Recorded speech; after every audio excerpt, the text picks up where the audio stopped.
I wasn't there that night, and my daughter India says to me, "Dad, can you imagine if you lose your voice and no one tells you, and you keep talking and but no one's listening to you?" And I lay there, and I because I've been grappling with something in the leadership space that has been personally affecting me, and this 10-year-old wisdom just cut through years of experience.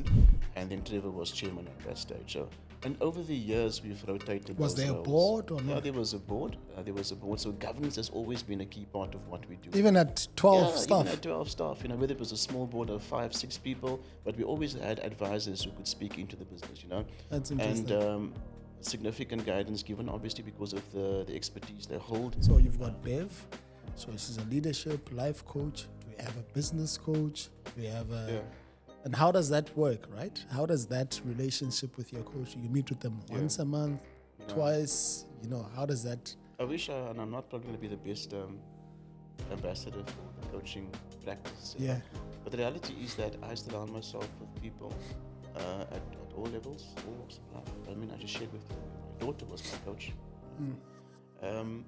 But even in the workplace, I've got young people. As a matter of fact, if I extract myself from the calculation, the average age of my team is probably 24, 25 years old. But they speak wisdom into my life too. I listen to them. Yes, I mean, when I look at Engeli from afar, it looks like such a complex machinery. 200 staff.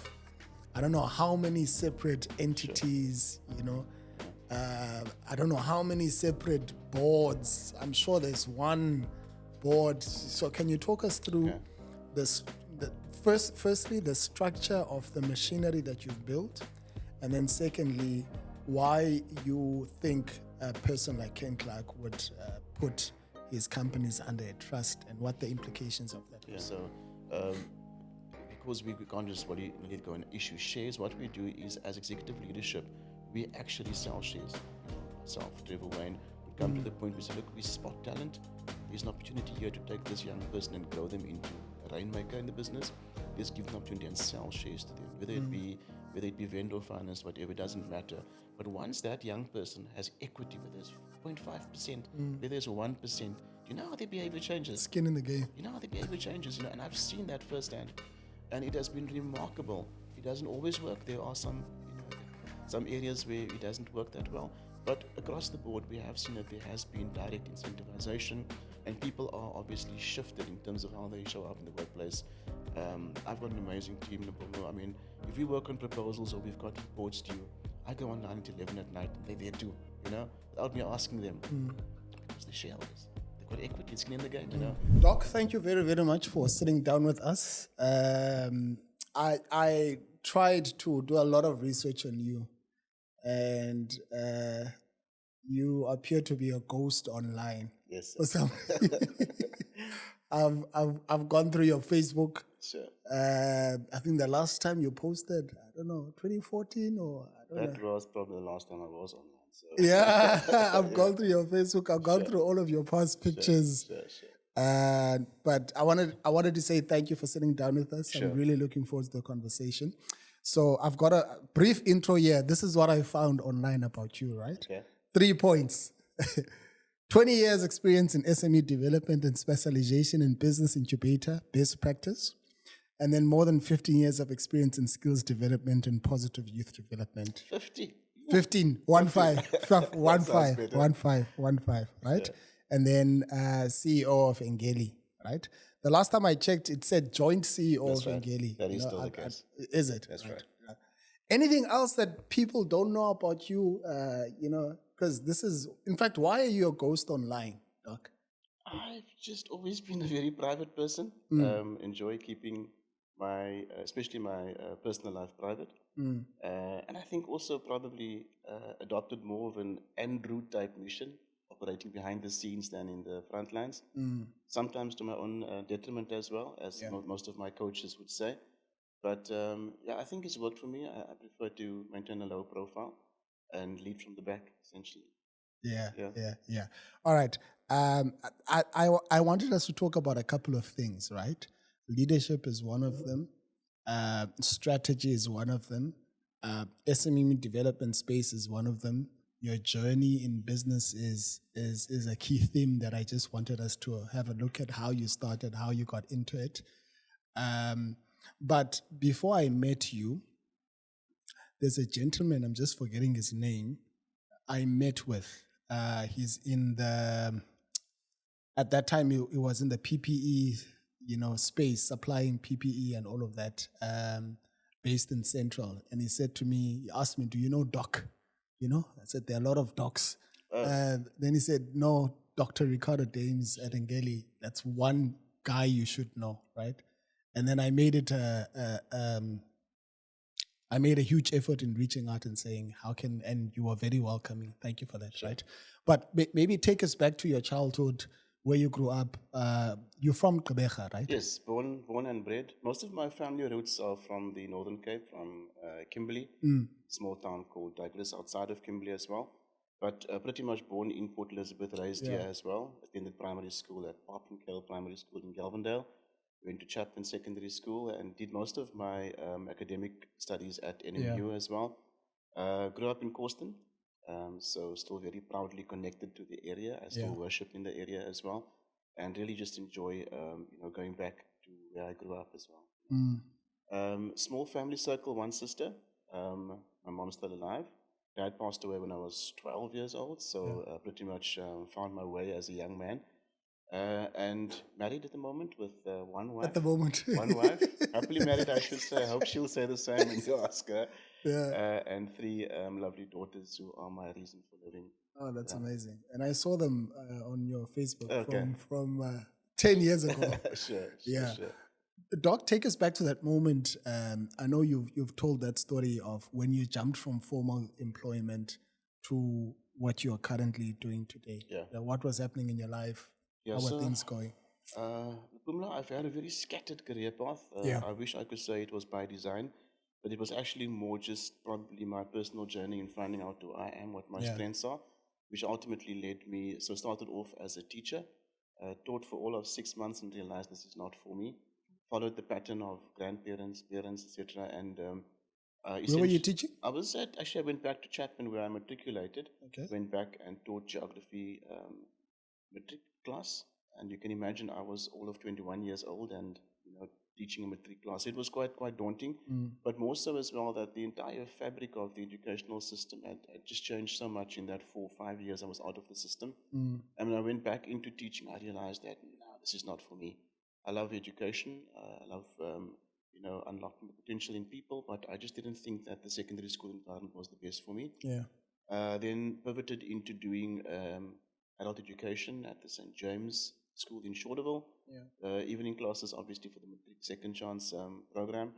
And just loved that space, with more mature What adults. year is that? This was 1996, At that stage, while I was teaching adult education, I met one of the students in the class, and she said to me, man, I enjoy the way you facilitate, and we do SMME development and training where I work.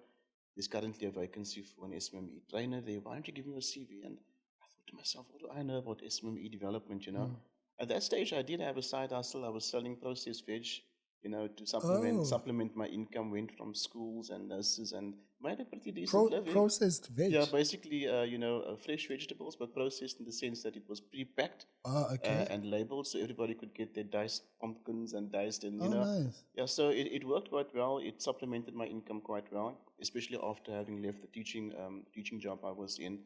Made decent money, bought my first car. It was all exciting for me at that moment. But then obviously got intrigued by this thing called entrepreneurship and, marketing and branding and all of that, And when she asked me for my CV, I didn't think much of it. I only had about 8 months of experience at the time in facilitation. Gave her my CV. Next week I got an interview, and it was at the then ComSec. Strangely enough, ComSec was the first business incubator in this country. Wow. And I don't think it's a story that's often told. Arrived there. Unfortunately, I parked in the director's parking. So it wasn't a good first start to my interview, but fortunately somebody came to me and said, you better not park there if you want this interview to go well. Great interview, got the job, and started my career in SMME development. 96, 97. 96, yeah. 97, I became an intern business advisor, worked with some solid young men at that stage who were good mentors to me, Tabu Selai, Desmond Takosalai, Yes. wow. Yeah. So they actually supported me quite a bit in the formative stages of my entrepreneurial He was journey. part of, I'm not sure if you're familiar with FCF at the Nelson Mandela University. He was part of the Okay. founding members. No. It's called Family Christian Okay. Fellowship. Sure. It's a student Christian society that's Okay. been around for over 30 years at the Fantastic, yeah. university. Oh, Fantastic. wow. Yeah. So Michelle Bradfield and others who sewed into me and mentored and supported me in my journey as a business advisor. Rose to the ranks, became business development manager at the incubator at the time. It was at that stage, obviously, that we were also I think they called it an allocating agent for the Umsabomvu Youth Fund. This was in the early 2000s. We became a business development services voucher program administrator for the Umsabomvu Youth Fund, and came to a pivotal stage in about 2002, 2003, where we had to face this daunting challenge of considering being acquired by NYDA to become part of the Eastern Cape chapter for the National Youth Development Agency. We took the plunge. I essentially migrated my entire team into the NYDA. And how big was the team at the time? At that stage, it was about 12 to 14 people, but we also managed an office in East London, as well as an office in Umtata. So quite a bit of travel, commuting between here and there to make sure that the operationalization of those offices worked well. Yeah. So we had a small core team of about 12 in Port Elizabeth at that stage. We had about 4 in East London, fantastic people there too. A current mayor, Princess Faku, also worked with us at that stage. Wow. So fantastic roots in the East London area, in the Tata area as well, and made significant difference in the life of young people at that stage. I felt empty though. I felt that, especially driving home in the afternoons. I was living in Hillside at that stage, so I drove that long trek through Stanford Road and looked into the Allenvale area, as you know, one of the most impoverished areas in the metro. And every day driving home, when I looked to the left, I saw these young people sitting hopelessly on the side of the road, and I couldn't justify earning a salary when I realized I wasn't reaching them.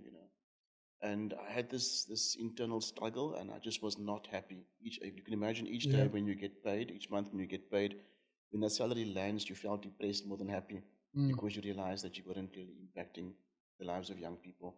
And I made a very, I suppose, faith-based leap at the stage. It was August of 2011, and I decided that I'm going to tender my resignation. It was actually quite interesting how it happened. On that same day, I had a visit from a GIZ official who came to speak to us about the possibility of extending our youth development reach into Zarabatman district.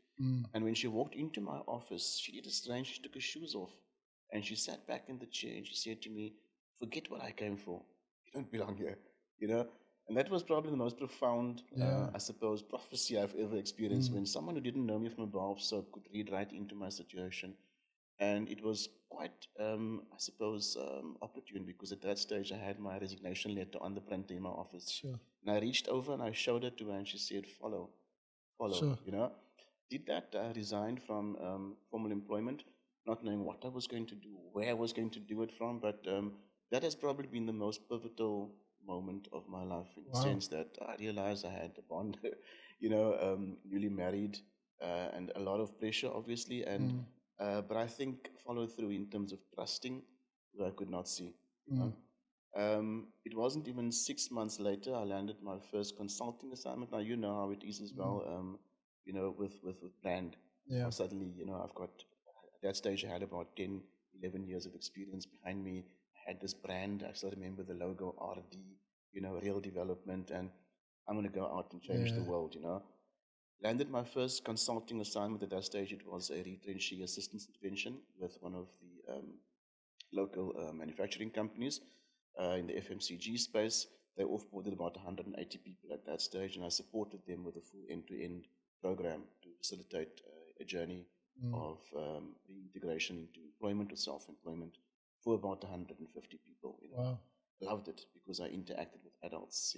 Adult learning was at play, but also entrepreneurial, sort of stimulation, getting them to start thinking about becoming job creators as opposed to job seekers.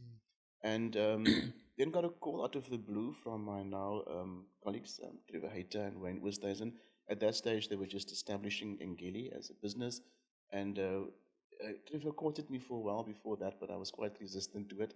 And they said, "Look, man, we're out here rowing our own canoe. You're rowing your own canoe. Come join forces with us, and let's see if we can't weather the storms together." Took the plunge again, going into this partnership with the founder members of Engeli. At that stage, Engeli was pretty much a consulting and advisory um, company, obviously focusing primarily on Triple B consulting. A very small team, I think we were about all of 7 people at that stage, operating from Park Drive, rudimentary offices, literally just winging it. And but a team I think the success factor for us at that stage was that we were able to amass a team that had such diverse skills, banking, there was engineers, myself coming from a strong human resource development, skills development background, SMME development. We had accountants, we had legal, sort of specialization in the business as well. And I think the interplay of all of those skills are part of the success factors that I can possibly attribute the success of Engeli to. Started the business jointly in 2011, 2012, and systematically grew the business. I think as at 10 years ago, we were probably about 14 staff members, focusing primarily on human capital development, your learnerships, etc., youth employment promotion. We did fund management, we did loan management, enterprise supply development. We then launched our first incubator, which was the Propeller Incubator, in 2016.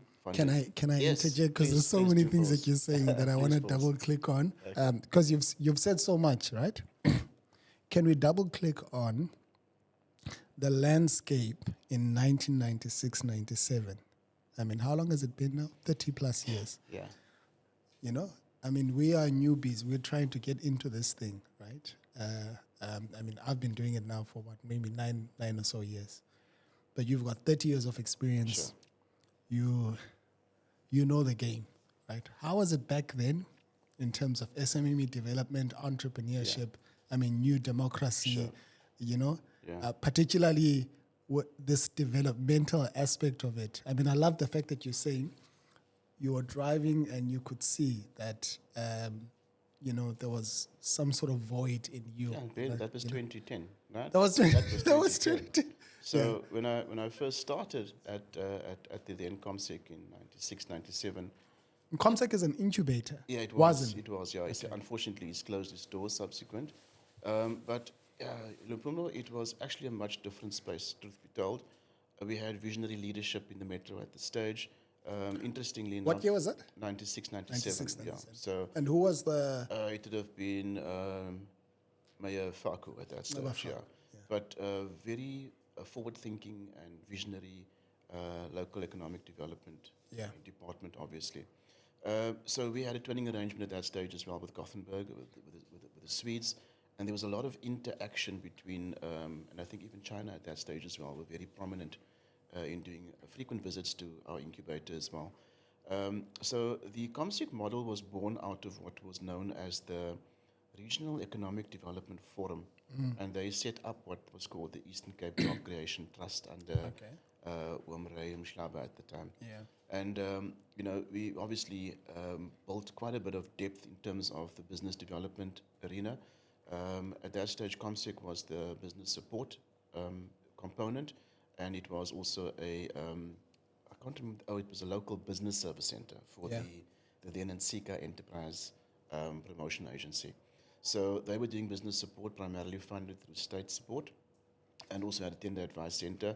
And subsequently, we then launched a loans and grants division within the business as well, which was known as Business Finance Promotion Agency.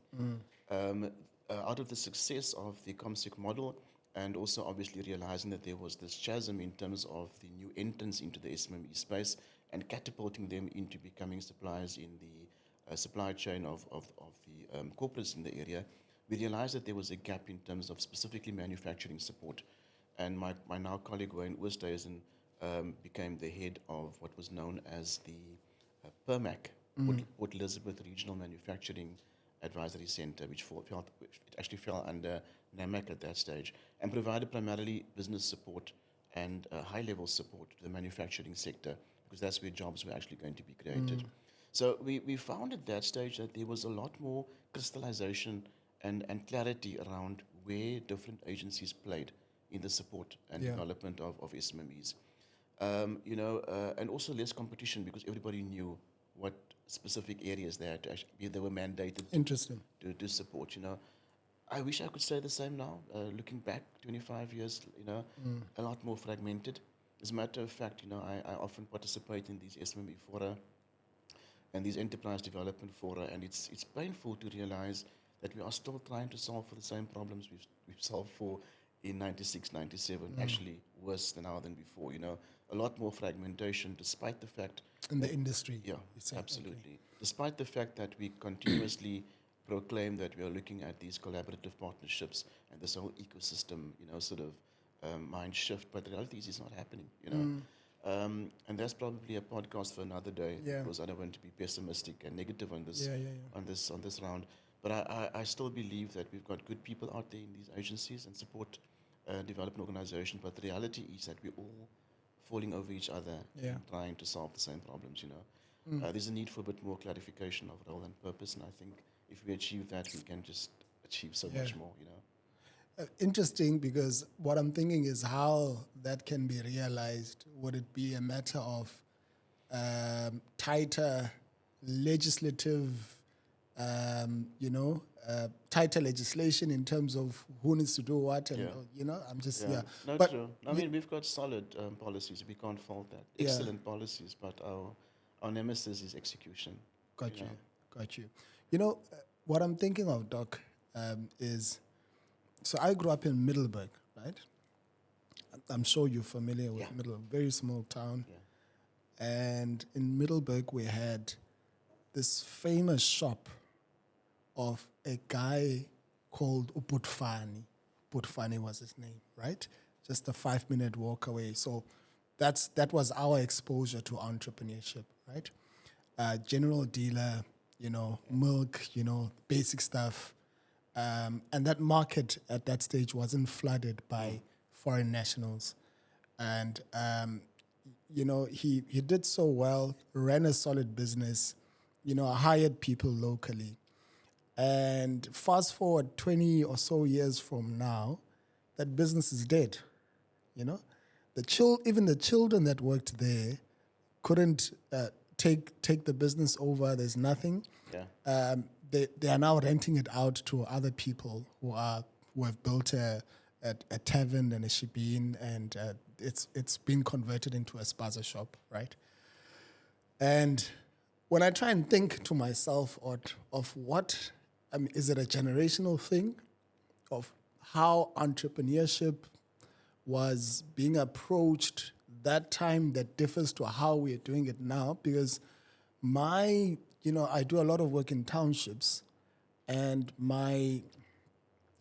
one of the things that sort of makes me so sad is that those butcheries and businesses that Yeah. were built back then, if you drive around any townships, those buildings are either taken over by other people or they are done, and the business and the family hasn't benefited anything, and they're happy with that, right?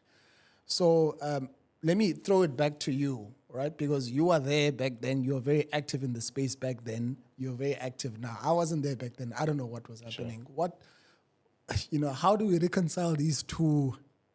I don't know what to call them. Yeah. What options did they have back then? I mean, the reality is that employment obviously was limited Yeah. at that stage as well if you didn't have the right qualifications, the right skin color. And they did what they ultimately knew best, which was sustaining themselves through entrepreneurial livelihoods. And I mean, the prominent names in the communities that we grew up in. And I think this is where we probably make the mistake where we make entrepreneurship an option. When Sure. in fact it should be a career alternative. I like that. Wow. If you consider Yeah, the yeah, fact yeah. That's that nice. if you go to your secondary school environment Yes. and you speak to those young people, they've got one of two outcomes. They're going to go Yes. to academic institutions or they're going to be unemployed. But at no stage is entrepreneurship or self-employment ever trumpeted to be a career alternative. And I think we've got to do a bit more work in that space. Unfortunate reality as well is, Luphumlo, that very few programs actually do manifest in secondary schools where they support young people to make that decision. And career guidance is a existent subject in yeah. secondary schools as well. So I do believe if we can spend a bit more time to give entrepreneurship its rightful space or rightful place as a career alternative, we can switch on that light early enough within young people's minds. Wow. Whether it be, I suppose, grade 8, 9, when they start their start their academic journey at secondary school, where they start thinking about entrepreneurship. They've got as an business option. studies though. Is that not enough? Oh, that's an exam. That's theory that has to be examined on, and they pass the exam, and that's it. Yeah. But what practical exposure do they get in secondary school to actually start a business? Very few of our township-based schools actually do have entrepreneurship days and these kind of things. But back to that pivotal question you asked earlier around what's changed since then. I think the whole pride around being an entrepreneur has been lost, and it's probably because of the stories we tell about entrepreneurship. When you speak about, especially in our families, if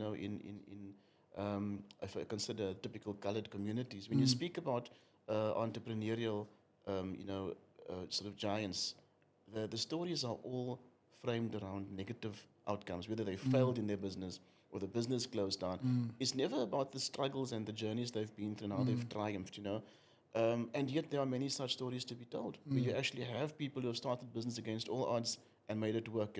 So I think if we can get back into the storytelling model of actually showcasing success stories in our local communities, it obviously is going to take a while for us to get that level of exposure again.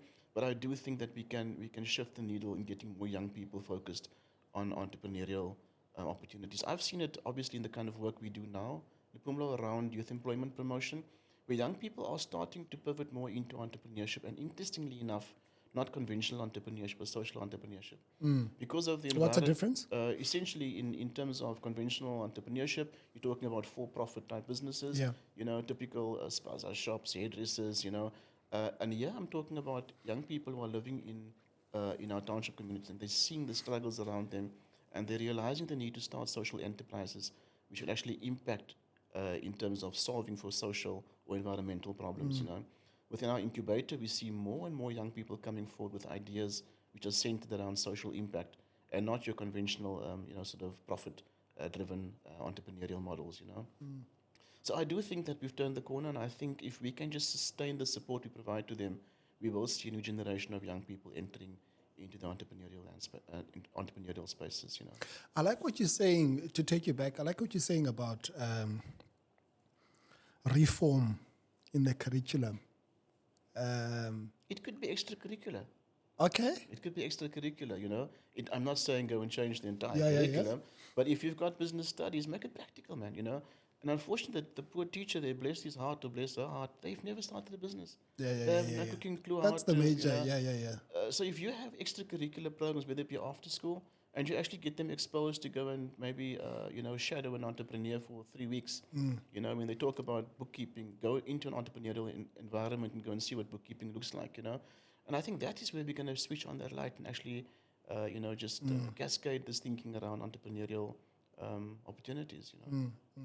Doc, so take us back to that moment, the conversation around you now joining your colleagues, your two colleagues, and Yes. what, how did that conversation play out? Yeah, so ultimately at that stage, I was obviously annexed into the business to primarily focus on the skills development, human capital, and SME, or let's call it enterprise development. So they had already They started. had already started in terms of obviously, in terms of establishing the enterprise. They were very strong in terms of building the BBE consulting division, but at that stage still lacking. And I think this is also where this switch happened, because when we started the business, we thought that we're going to be focusing on advisory and consultancy services, but we quickly realized that the real challenge lies in the execution or the implementation of BBE solutions.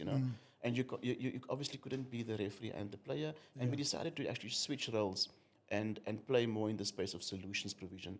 And this is why we started building solutions to assist our client companies to actually implement more formidable BBE strategies in their businesses.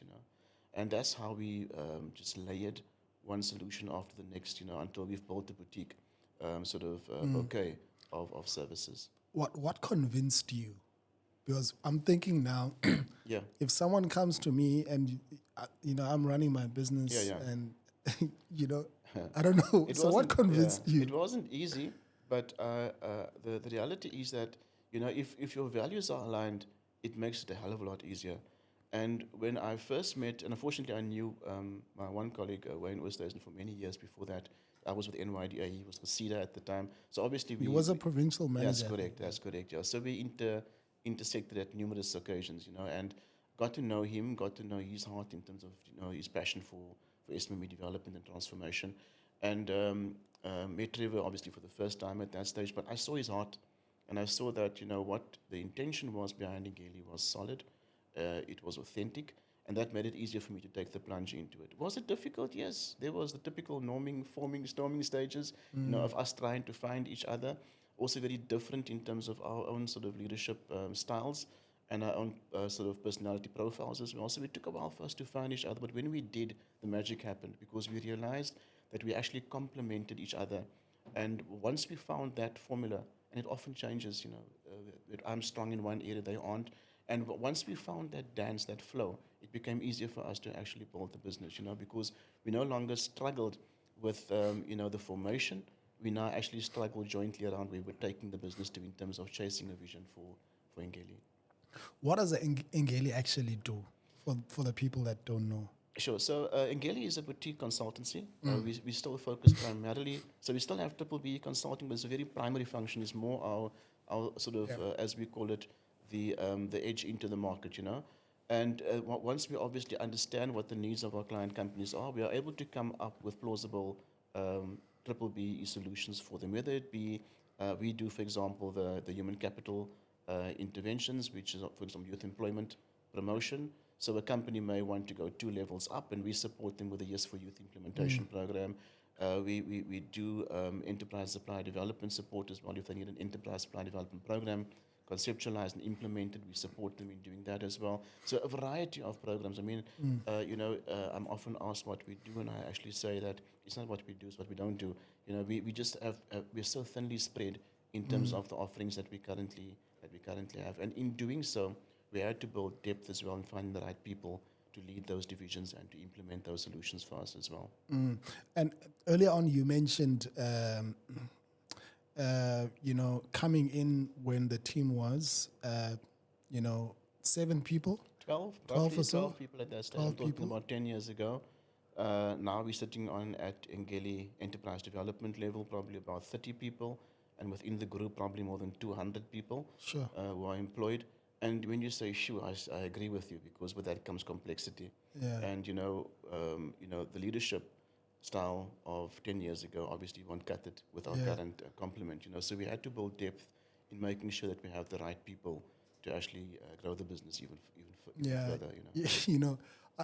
I love the fact that you're saying it comes with complexity. I mean, I struggle from time to time with leading a team of 5 or 6. Sure.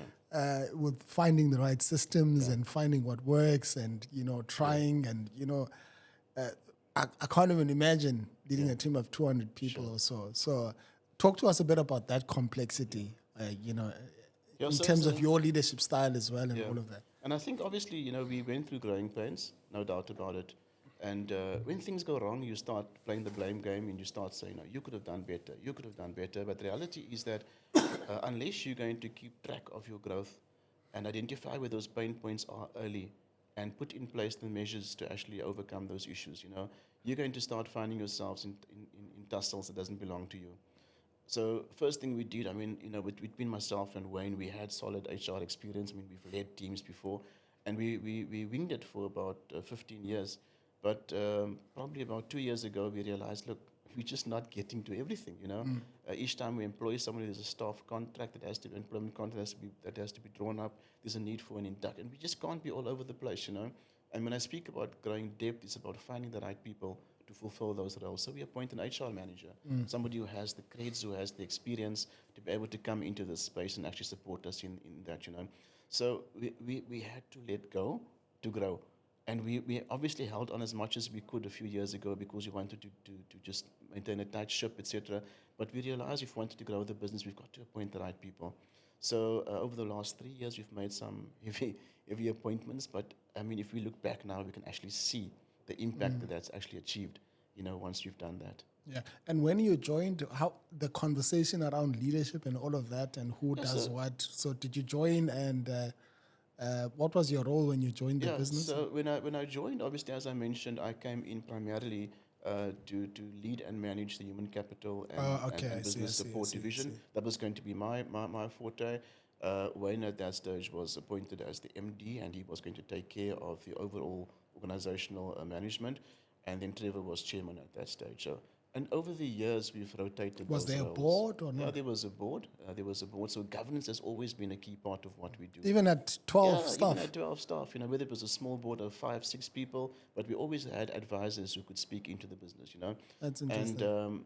significant guidance given, obviously, because of the expertise they hold, and specifically because of the experience they hold in their own businesses as well. So we obviously were guided significantly in the initial years by our board, And so as the years went by, we obviously started to see that you're actually stronger in this area, you're stronger, and we started to play musical chairs around the roles. For a stint, I was chairman, and What does that mean? Chairman of the board. of the board, Okay. absolutely. So I was executive chairman while still leading an operational division, and lessons learned there. But I think that was important for us as well, Luphumlo, because as we found ourselves in those seats, we had to open ourselves up to new learning.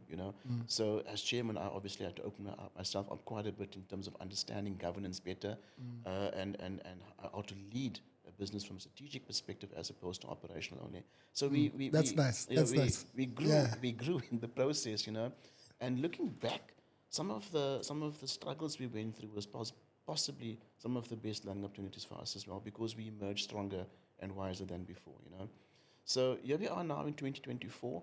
The three of us obviously still in senior leadership, myself, Trevor, and Wayne.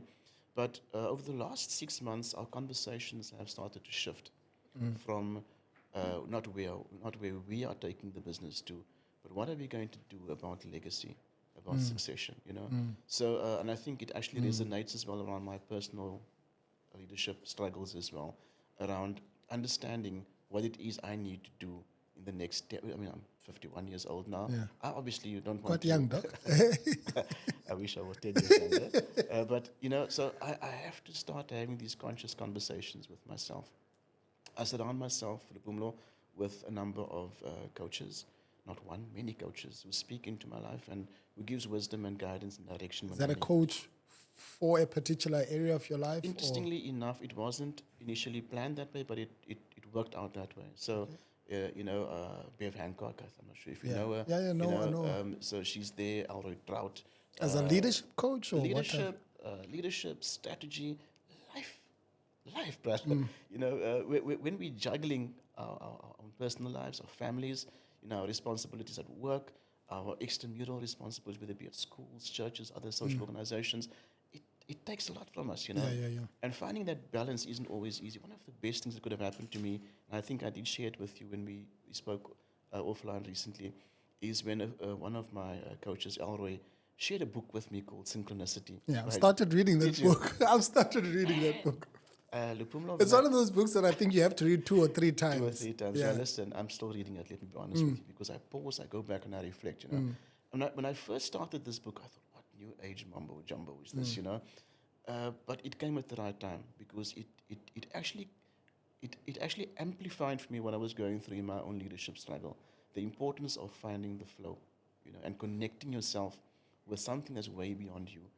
And, so Elroy Trout was the one who actually pointed me in that direction and shared the book with me. And I share it widely now because I see what he's done for me and to me as well, But back to your question around this whole leadership conversation. So I've realized that it's not a static experience. It's a very fluid experience. And your leadership conversation changes based on the season of your life that you're in. So when we sat back as a leadership team about 6 months ago, we realized, look, man, and I'm not going to mention the names, but we pretty much have a 3, 5, 10-year exit strategy, And what are we doing in the meantime to work towards it? My 3, 5, 10 year exit strategy. Yeah. So each of us has a different timeline attached to us, right? Okay. And when we spoke about this, we realized we can't just casually plod through this. There has to be intentional process. And my colleague Trevor always says you've got to work yourself out of a job, which doesn't sit well sometimes because you think that you become obsolete. But the reality is that there's so much wisdom in that statement. I was blessed to attend the Global Leadership Summit Yes. recently. Man, I just soaked in so much wisdom at that session. One of the speakers there spoke about this concept, and I think you too would understand. When we speak about legacy, we often say, what legacy will you leave behind? And one of the speakers who spoke there made a comment that was just so profound, it struck me. He said, it's not about what legacy, it's about who. Right?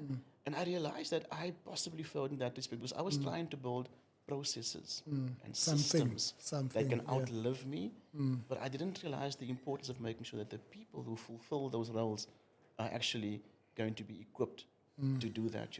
So I'm not sure. I think you know the book by Jim Collins on the 5 levels of leadership. So as leaders, we often try to fulfill the highest levels of leadership. So level 5 obviously is the sort of upper limit Yes. of leadership. And I always, selfishly and possibly, quite proudly ask myself the question, am I there yet? Am I a level 5 leader? And I think it was Bev who ran a workshop with me a few years ago, a leadership development workshop, and she actually unpacked some of these 5 stages. And the comment she made then is that the only time that you can be a level 5 leader is when you can leave the organization and the organization does better without you there. Yeah. And I thought to myself, I've got a long way to go. Yeah. Isn't that John C. Maxwell that talks about yeah, that? he also, correct, yeah. Yeah. So in terms of the 5 levels of leadership, obviously Collins also amplifies this level 5 leadership as being the sort of epitome that you could aspire towards. And as I looked at this, I realized I've got work to do in terms of my 10-year plan. If I want to leave a legacy, I've got to empower the right people to do so. I've got to find the right successes internally and possibly source them externally to make sure that we can have a lasting legacy within Engeli and what we do. So the last few months, possibly the last 3 months, I've become a lot more intentional around thinking about this 10 years, what it looks like. And it sounds long, but it's a blur. It literally is a wink and you're there. So I've had to start looking internally at the resourcing I have within the company, within the organization, looking at what their current capabilities are, but not pegging them there, but actually saying, okay, so if I take this person and grow them, what can I actually achieve through them to leave a lasting legacy within the business, And that's what I'm currently doing. I'm more intentional about doing that. But at the same time, also, I thought about this a bit. So with my girls, I mean, they're still tiny. The picture you see on Facebook probably was updated recently because they're 10, 9, and all of 3 years old. So bedtime story at night is very important for us as a family, and that's my responsibility. And Luphumlo, about 4 weeks ago, we prepared for bedtime, and I prefer the animated read aloud stories because it just saves my breath, it saves my energy. And I found the story, but that night specifically, the usual narrator of the story wasn't there, and she had a stand-in who came and told the story that night. And the kids love the animated stories too because I can see their faces light up when they follow the storyline, And as Is that you watching something? Yeah, so basically I put the phone down there and we all huddle together. Okay. That's a powerful time for us as a family before we do the bedtime prayers and stuff. And as we listened to the story that night, I had a profound leadership lesson from my daughter, who's 10 years old, because the lady who always tells the story wasn't there that night. Have you ever lost your voice? I don't remember. You don't remember? Man, I've never thought of it that way. I have an associate as well, who whenever she gets a bad strain of the cold or flu, she always loses her voice, And anyway, I'll get back to that. So the narrator wasn't there that night, and my daughter, India, says to me, Dad, can you imagine if you lose your voice and no one tells you, and you keep talking but no one's listening to you? And I lay there, and because I've been grappling with something in the leadership space that has been personally affecting me, and this 10-year-old wisdom just cut through years of experience. And I said, you've just literally answered my own leadership vacuum, my question around this leadership vacuum. Losing your voice, say that again, please. So she asked me, what if you lose your voice and no one tells you and you keep talking. Right? But they don't listen to you because they can't hear you, Sure. And when I look at my leadership journey in the last probably 6 to 8 months, I discovered that the leadership voice has become, and it was also interesting from a Latin perspective, the root word voice comes from voka, which is also the same root word for vocation. Okay, so if you lose your voice, you also lose your purpose, your vocation, your calling. And I realized that I possibly have lost my leadership voice in the last 6 to 8 months. You asked me a while back, and I can confess, to do this podcast, and I've been probably running around, giving you the runaround as well. But this colleague of mine, associate of mine, said, when she spoke to the doctor said to her, "You never actually lose your voice. It's still there. It's just weak. It's just incomplete. It's just a bit croaky. You don't lose your voice. It's still there. But sometimes the best way for you to recover from that laryngitis, I think they call it, is to actually just be quiet a bit. Just be quiet and be still and just recover." And I think I went through a season in the last 6 months where I just had to be still, be quiet, so that I could regain my leadership voice. And my daughter diagnosed and healed me. Wow. Because then she said, "But Daddy, I don't think it would work that way, because someone will always tell you when they can't hear you." Or, and in that case specifically, the narrator wasn't there, but she used someone else to tell the story. And she said, "Look, she's using someone else to tell her story." And Luphumlo, that was a leadership lesson that I probably would have paid 10,000 rand for, because I realized that sometimes the building up to or the leaving of a legacy doesn't have to be done by you. If I impart sufficient skills and expertise and capabilities within my team, they can take this journey forward. They can tell the story possibly better than I could tell it. So I've been through a journey, my brother. This last few months has been a journey of introspection, self-discovery, but also realizing that my voice is not gone. It's croaky, it's broken, maybe softer, maybe weaker than before, but I can recover that leadership voice again. And that's what I'm currently doing. I'm taking back that space and speaking things the way it should be spoken. Back, that's, I don't know what to say. I think that's something I've got to muse on and just think about too. Because I mean, you could take that same point and. I mean, if you consider, sorry, I'm going to turn the table on you now. If you consider your business, the reality is that sometimes and it's pride. Yeah. It's that little thing called pride. Yeah. That makes you think that you are the only one that can make this work. And even as you journey towards succession, your own succession journey, leaving this legacy, something deep inside of you still says they can't do it like I did it. Yeah. That's true. I still have so much more to give. And pride comes to the fore. But what if they can actually do this better than you can? Wouldn't that be a better legacy for you? Definitely. And I think that is the space I've actually now started to embrace and actually immerse myself into it. Maybe if I find the right people, they can leave a much better legacy than I can, Coaches, because I'm taking this analogy that you've just given, this principle, and thinking of who would tell me if I sort of lost my voice, and you mentioned that you've got a variety of coaches, I'm very intrigued and I want to know, is it a coach for each area of your life? I think you had already spoken a bit about that, but can we double click on that? Sure. So you've got Bev. So this is a leadership, life coach. Do we have a business coach? Do we have a...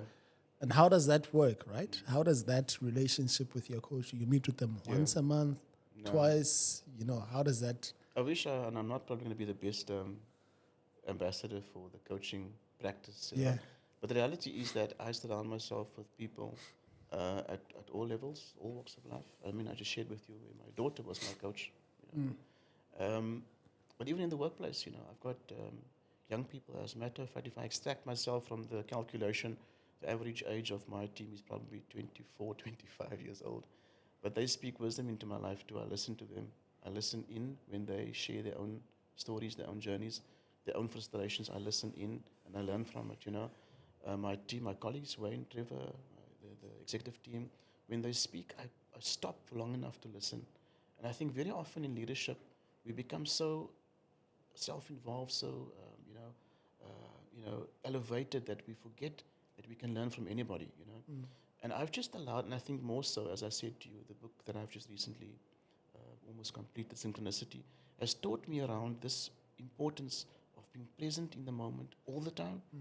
So even when I walk into this room and you've got your support team here, I have to be so engaged that when they say something to me, like butterscotch latte, why don't we have what Scotch Mate. I can work on that. Next time they come, it can be there. Luphumlo, I spoke to you as well recently. Yes, being present. Around being present. And, when I walk in, we've got young people who walk in here totally hopeless. And they come here and they drop their CV, And when they drop their CV, essentially it's a probably 15-second exchange. They drop it down, off they go. But they've spent probably 40, 50 rand to get here. Didn't eat this morning because they wanted to be here on time. And no one stops to engage with them and speak to them and listen to them. So when you speak about coaches, yes, there are probably, and I've never formally, we have no it's not a coaching formal contract. We've got relationships, we've got friendships. And I hope that if you ask them, they tell you that I also speak to their lives, So I've never formally contracted a coach. I found people whom I found knows me, understands me, and loves me, enough to actually care about what I do and how I go about doing it. So they are the ones who constantly says to me, "What, my wife, no business experience, no entrepreneurship experience, but when she speaks, I pause to listen because it comes from a place of love, care, And I suppose that if we open ourselves up sufficiently to listen, anybody can be our coach, And that has been for me in the last probably 4 months a pillar of strength that I could speak to very select people about some very vulnerable and personal things, and I could trust it would not leave that circle of confidence or confidentiality, and it never did.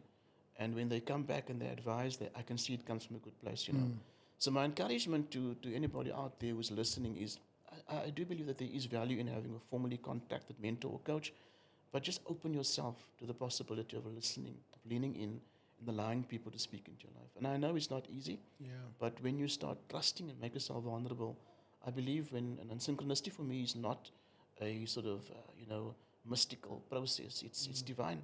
It's God leading you into spaces where He puts people into your way whom He knows has wisdom to impart in your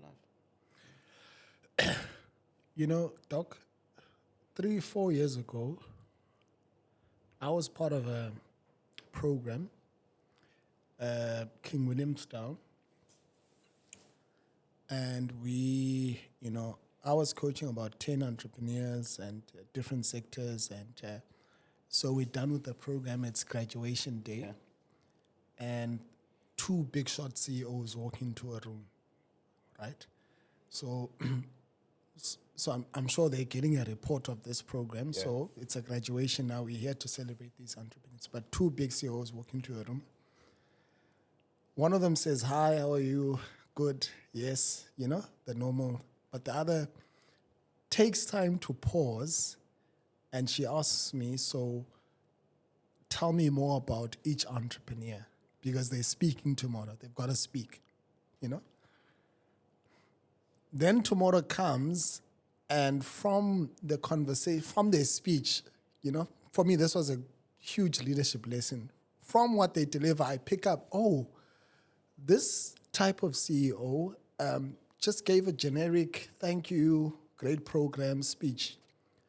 But this other one, sort of, I don't know, the way in which she brought her message across, there was a lot of authenticity, a lot of humility, and a lot of practicality, because she knew the stories of them. She might not have coached them, but she took time to listen. Yeah. And I mean, the previous day we spent maybe 20 minutes, and it was at night, So, I mean, going back to what you're saying about taking time to pause, And for me, I sort of painted a picture in my mind of maybe there are 2 types of different leaders in this situation, There's the one who really cares about the people, because that's what I got from the other one. Yeah. That she cares, But there's the one, I don't know if she cares or not, but maybe, I don't know how to describe that. Does that resonate with you at all? It does resonate, and I think this is also why I mentioned before that within our leadership team as well, we have very different personalities, very different leadership styles. And one of the successes that we've had was realizing our deficits and playing to each other's strengths, So my colleague would always say, "Look, I'm not good at people management and people, and that's fine. let them lead in other areas. He might be better on the financial management controls than I am, you know. So it's about, and I know we aren't, especially in entrepreneurial businesses, blessed with a support team around us. You know, sometimes it's just me, myself, and I. But this is where that group of wise ambassadors or wise advisors comes to the fore as well, where you can't lead in those areas, you can pull on people to come in and support you. I've been lucky in the sense that I've been surrounded by a diverse leadership team who all have different unique strengths that they bring to the table. And I think when we allow ourselves to submit, step back and allow the other person to lead without feeling that you're losing control, you know, you can actually achieve so much more, you know. And we've done that successfully. Now, more recently, the conversation has shifted, and people are starting to say, look, I think I'm going to bow out and focus a bit more on something else, maybe lead this other division, and you take more of a central role in overall management of the, you know, because of the maturity that has come with time as well, you know. So I do believe that there are different types of leaders out there, no doubt about it. And I believe each has a role to play or a place to fulfill. But there's just so much more value if you have complementarity and if you allow others to actually come into your space and lead in the areas where you aren't strong, where you aren't good at. And if you have those deficits, to reach out and to get help. Because, I mean, you can always learn those skills if needs be, you know. Yeah. I recently had a podcast, Doc, with Ken Clark. I'm sure you know Ken Clark, founder of Twizzler. Yeah. You know, we went down to his plant. He took us on a tour. It was really, Sure. really nice. Before that, I had a podcast with Moods Mfuleni. Yeah. I'm sure you're familiar with him. In Bizo Group, he's done a lot of work in the events management space, and both of them said something to me, just in terms of how they've structured their businesses that I want to ask you about, right?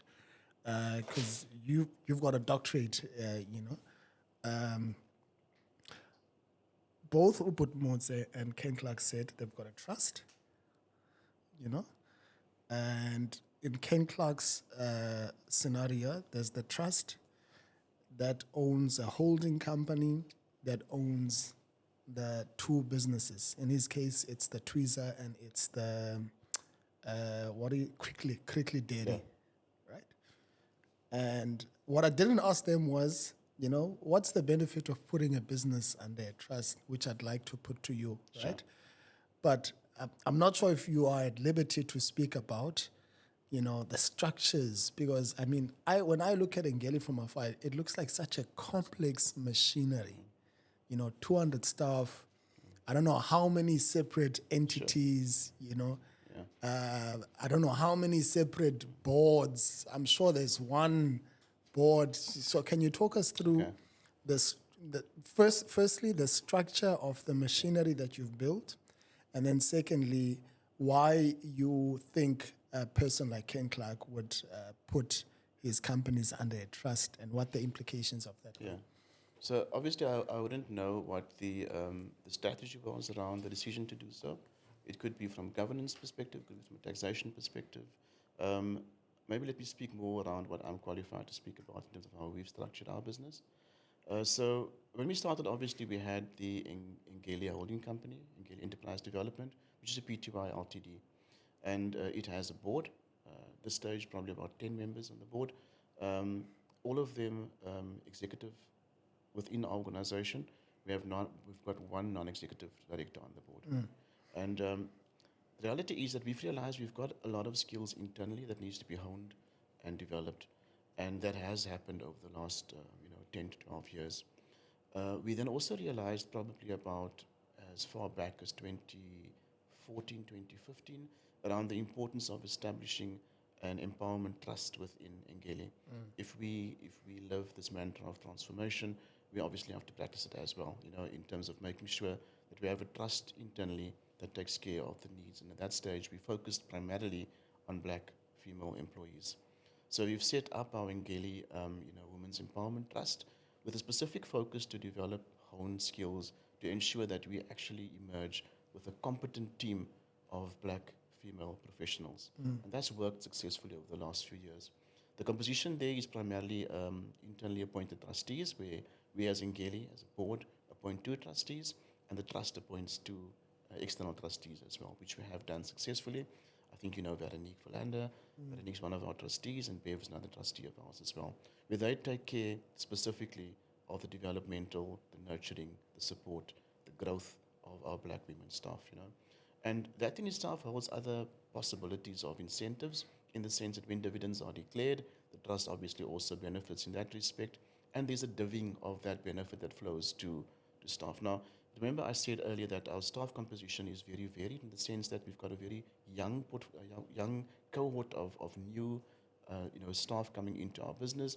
And for young people, they are incentivized differently than probably those in the age group 30 to 40, 40 to 50. For those 30 to 40, 40 to 50, equity becomes a more important incentive. For the younger guys who obviously still have to amass property, vehicles, who are still studying, cash incentives are more important. So we had to find a balance of ensuring that we take care of all of the, performance management incentives that speaks to different cohorts at different stages of their life cycle.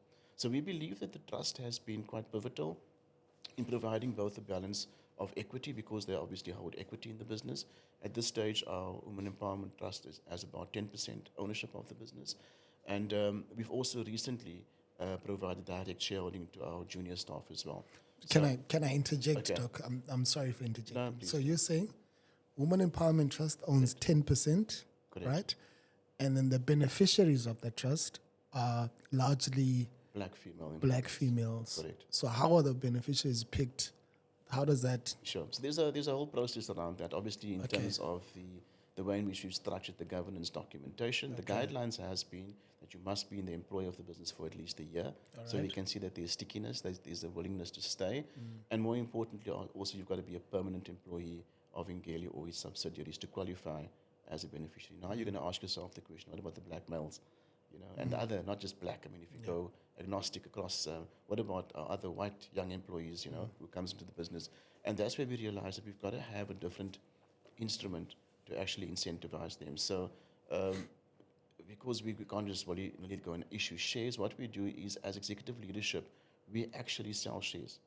Myself, Trevor, Wayne, would come to the point where we say, look, we spot talent. There's an opportunity here to take this young person and grow them into a rainmaker in the business. Let's give them an opportunity and sell shares to them, whether it be vendor finance, whatever, it doesn't matter. But once that young person has equity, whether it's 0.5%, whether it's 1%, do you know how their behavior changes? Skin in the game. You know how their behavior changes, and I've seen that firsthand, and it has been remarkable. It doesn't always work. There are some areas where it doesn't work that well, but across the board, we have seen that there has been direct incentivization, and people are obviously shifted in terms of how they show up in the workplace. I've got an amazing team, Luphumlo. I mean, if we work on proposals or we've got reports due, I go online at 11 at night and they're there too, without me asking them. Because they're shareholders. They've got equity, skin in the game, And that has worked quite well. So just back to the structure again. So obviously we've got Engeli Enterprise Development as the holding company, and we've got a variety of other subsidiary companies, Supply Chain Solutions. We've got... Those are all separate P2Is who are obviously under the, But this is why when I spoke about growing depth at executive leadership level, we have competent people. We've got IEs, accountants, lawyers, and each of them leading those divisions. And when they realize that the business has outgrown them, we build further depth in that business as well to ensure that we've got the ability to be able to grow the business further. Wayne and I often sit back as joint CEOs and we reflect on where we're at. And I mean, in a post-pandemic paradigm, to have grown so significant in the last 4 years has been nothing short of miraculous, And we don't want to rubbish or reduce or concentrate what's happened. I think we've made mistakes, but I think we've done something good. We've done something great. And I think if we can just focus on those things, we can grow an even bigger and even better business as well going forward. Yeah. Leadership and strategy, what does that look like for you personally? What does that mean to you? And, I'm sure there are lots of lessons in terms of leadership and being strategic that you've learned. I mean, you said something to me off air that I took home and I thought about. You said to me,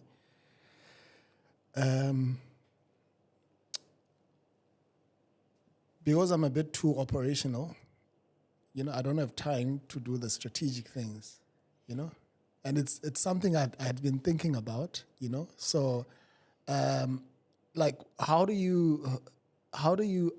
Let me ask it like this, right? I'm sure you know Raise Corp, Yes. right? I read something about the founder. I think it's Ellen, right? That he and his partner, they take 3 days out every year, and they go on a strategic retreat where they go and strategize and, map out and plot and plan.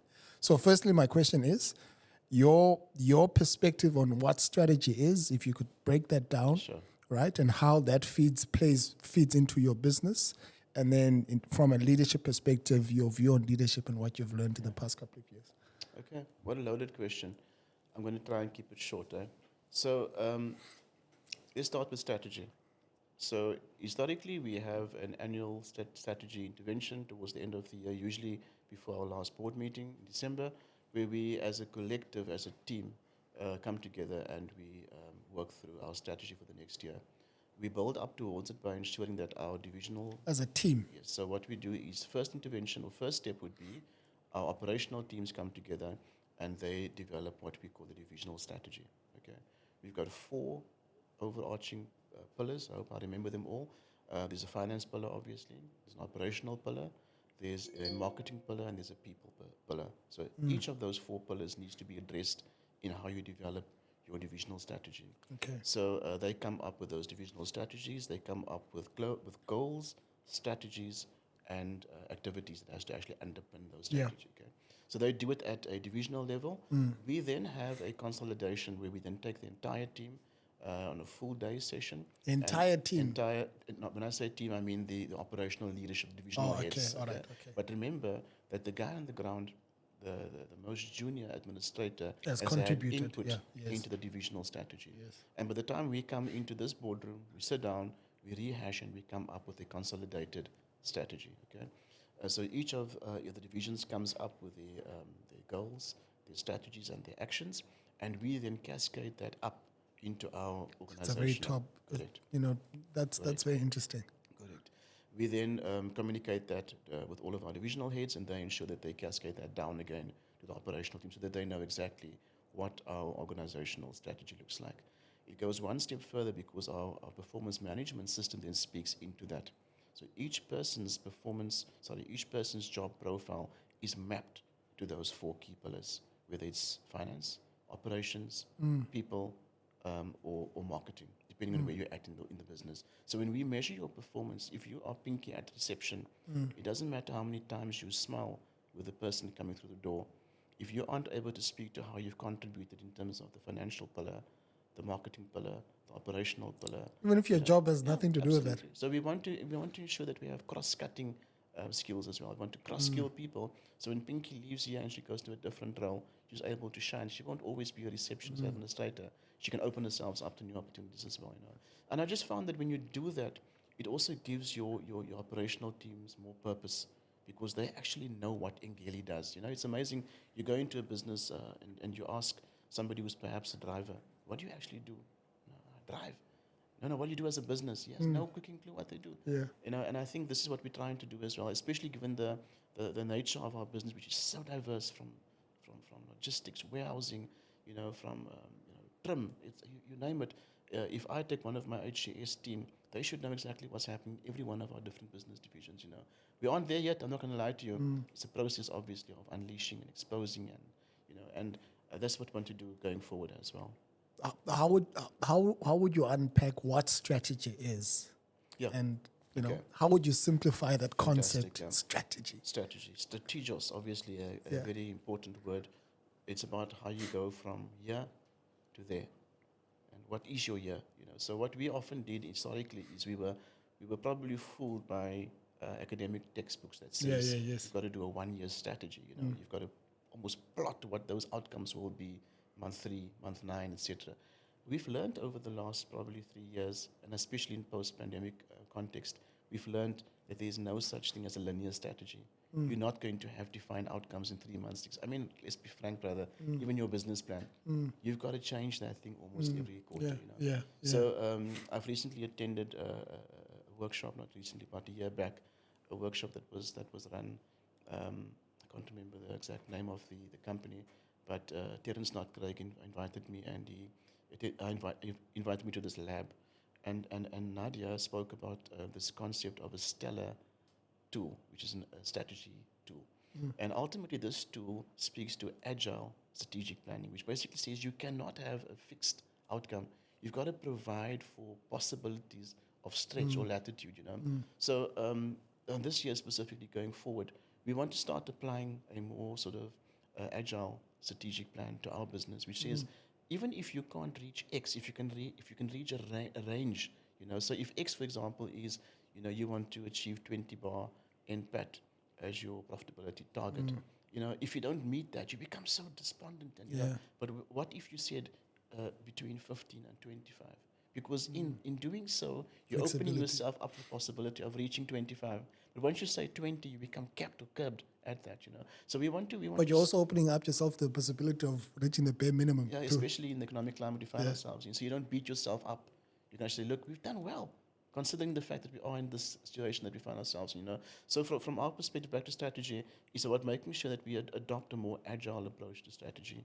That here to there doesn't mean a defined outcome. There can shift, and you must embrace the willingness, embrace the possibility of achieving either more or less. So I need to get the leadership team to wrap their minds around this. Fortunately, we've deferred our strat to next year. We've got an office move coming up, so it's not the best time to do a strategy. So we probably will do our strategy early in the new year when we come back with refreshed brains after a good festive break, and we can actually think better as well. There's I'm sure you're familiar because he's a regular speaker at the Global Leadership Summit, right? What's his name? Craig Rochelle? Rochelle, yes, that's right. So I'm a big fan of his podcast and I've read a few of his books, and he's one of the best leadership speakers, writers of our time. Absolutely. For me. So he speaks about being strategically unreasonable. Yes. Right? And, when you're speaking about strategy and not having a defined outcome, right? In my mind, I thought about, okay, so if you use the example that you used and we're saying, so in terms of our profitability, we want to do maybe 25 or something like that, right? So he says sometimes as a leader, it's important for you to be strategically unreasonable. And how I interpret that is so that you maybe see how far you can push your people, and Agreed. it's something that I'm just thinking about as you're saying. Does that resonate with you? Absolutely, it does. And I think more recently it has become a lot more vivid. The reality is, I mean, if I say to you, let's go to Cape Town, you've got the route in mind, don't you? Destination is here, and your departure point is here, destination is Cape Town. And you've got a fixed approach to get there. It's N2 all the way, blah, blah, Yeah. blah. But what if you open yourself up to more possibilities and just venturing off that path on your way to Cape Town? You're actually opening yourself up to uncharted opportunities. And if we did not do that as a business, we would have probably been out of business post-COVID. But because we pivoted before COVID into diverse spaces, we were able to sustain deliberately. And it's about possibly because of adopting a more agile strategy approach, where we said this is where we want to be, but let's explore different routes to get there. Let's not go N2. Let's try this thing called, the R62, and see what's out there that could possibly be complementary or provide additionality to what we currently do, using the same resource base that we currently have, And we've opened ourselves up to it. We haven't completely concretized our strategy around it, but I think it is something that we can willingly explore going forward. Leadership? Yeah. I've been blessed in the sense that from a young age, I've been exposed to leadership development in our church circle specifically. As kids, we were exposed to all kinds of things. I was a pathfinder. I learned to be a counselor, a scribe. I learned to be a leader, and at that early stages, you don't realize how important it is that you actually have building blocks towards future leadership development. I've always shied away from public. I don't enjoy public speaking. Even this was a major. Yeah. Why, Doc? I don't. Yeah. I don't. This is one of the critiques. Bev always says to me, Ricky, you've got to get out of that shadow. And I suppose when the time is right, I'll do so. But the shadow. But what if there's never a right time? There's never a perfect time. The reality is that there's just such saturation of people trying to be experts in everything. Yeah. And I've given them space to be that, but time exposes a lot of things, So, and I'm seeing it already that a lot of people that position themselves as experts of that, are no longer there, but I prefer the Andrew approach of doing things from the background. Not always the best, but I suppose that's what I'm happy with doing right now. As I said to you earlier, I think I'm just being quiet enough, still enough to regain leadership voice, and when the time is right, I'll emerge again. So on the leadership front, I've been blessed that I've had a good grounding from an early age, not to shy away from leadership. Am I the best leader? Absolutely not. I make mistakes, still make mistakes, and my team are open to tell me anytime I make mistakes. I've never been dictatorial or authoritarian in my leadership style, and but I more recently my team, the leadership team here, has aligned and committed to adopt a servant leadership approach. And that is one thing to have something on a placard on the wall that says I am a servant leader. I lead by example. I develop discipline. Yeah. The other thing, or the more important thing, is how you actually live that experience. Yeah. So I'm looking forward to it. I do believe I've portrayed servant leadership in the way I've led before. I'm happy that the collective team have adopted this now as our preferred approach to leadership.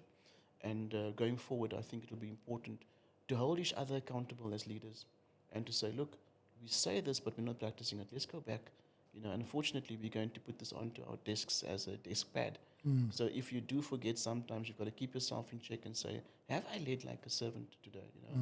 So that ultimately is, for me, I think, the preferred or the adopted style that we would like to pursue as Engeli leadership. Does it come easy? What does that mean? Yeah, like so ultimately what we've done is we've actually come up with a manifesto of 8 different, sort of action points. I'm not going to recite them because I'll fail.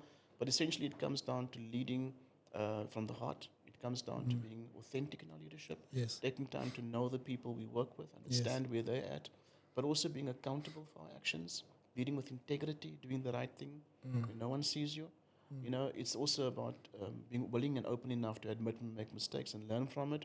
So, it's very different to the way we have led before. I must be honest with you.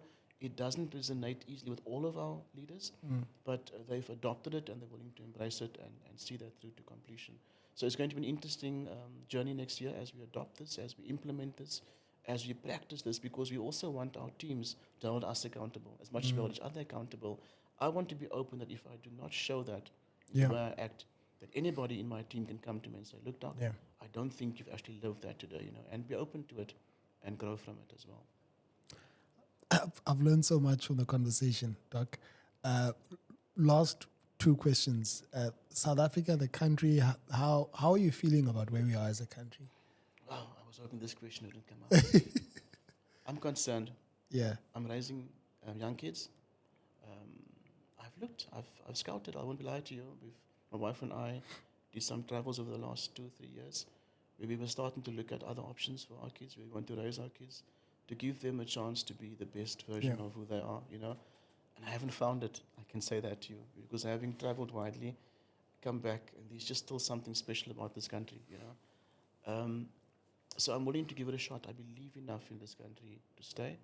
And I think if we can just, unfortunately, start doing what's in the best interest of the country and not ourselves, we can definitely make shifts in terms of how we take this country forward. I think, unfortunately, as well, just where we're positioned right now in the global economic landscape, not only economic but political as well, we're exposing ourselves to significant risk, and I just trust and I do pray for our leaders as well that they come to their senses and start to look at, how best we can take this country forward.